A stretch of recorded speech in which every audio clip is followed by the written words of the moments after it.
안녕하세요, 신양입니다. 최근에 중요한 업무를 좀 하느라 영상이 좀 늦어졌는데요. 매매 일정상으로 돌아왔습니다. 요즘에 시장 참 어렵죠? 4월에 갑작스러운 급락, 또다시 빠른 회복, 예측이 불가능한 이벤트들이 시장을 흔들고 있죠. 이런 시장 속에서 우리는 어떻게 대응해야 할까요? 오늘은 이에 대한 제 경험과 고민을 나눠보려 합니다. 먼저 수익이란 리스크를 감당한 대신 얻어지죠. 때문에 리스크가 높을수록 수익이 커지는 것이 일반적인 생각입니다. 하지만 실제로는 수학적으로 손실이 수익보다 훨씬 큰 영향을 가집니다. 리스크가 일정 범위를 넘어서면 수익보다 손실이 훨씬 커지죠. 20%, 30% 수익을 거둘 때는 기분이 좋습니다. 하지만 마이너스 40% 손실 한 번이면 원금이 무너집니다. 이는 계산해보면 누구나 아는 이야기죠. 하지만 손해는 미래의 가능성이고 수익은 눈앞의 기회이기 때문에 사람들은 지금의 수익을 포기하지 못합니다. 하지만 그렇다고 해서 수익을 전부 포기하고 안전하기만 해선 의미가 없죠. 그래서 저는 수익을 최대한 추구하면서도 리스크를 감당할 수 있는 최적의 투자 비중을 고민합니다. 이에 대한 이야기를 제 투자 기록을 통해 오늘 말해보려 합니다.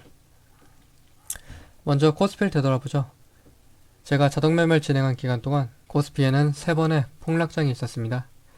지난 2024년 8월 시장 급락 속에서 자동매매 시스템은 하루 만에 자금을 모두 소진해서 총 매입 금액, 다른 말로 투자 비중이 100%에 달했었는데요. 이는 추가 하락에 대응할 여력이 사라졌다는 말입니다. 이 경험으로 저는 시스템을 전면 수정하고 다시 시작했습니다. 하지만 여전히 수익에 대한 욕심은 버리지 못했는데요. 그 대가로 다음 12월의 폭락에서 또다시 모든 투자금이 소진되었죠. 운 좋게도 빠르게 회복해서 손해는 보지 않은 게 다행입니다만 저는 이 경험으로 한국장에서 다시 한번 계산식을 수정하여 해서 수익을 낮추고 리스크 비중을 높였습니다. 그 덕에 이번 4월의 폭락장에선 자금을 많이 남기며 안전하게 넘어갔죠. 그런데 미국장은 문제가 있었습니다. 한국장은 몰라도 미국장 괜찮겠지 하며 낙관이 후세했습니다. 이렇게 수익이 높은데 이걸 포기하나? 미국은 폭락하지는 않겠지라고 가볍게 생각했죠. 그 낙관이 이번에 투자금의 소진을 일으켰습니다. 나스닥에서 이번 달은 손실로 마감했습니다. 하지만 저는 이번 손실은 크게 걱정하지는 않는데요. 이러한 손실은 제가 계산한 범위 내에 존재합니다. 하지만 투자금의 소진은 다른 이야기입니다. 이는 제 계산식이 짧은 시간 내에 발생한 하락을 감당하지 못하고 있다는 것이죠.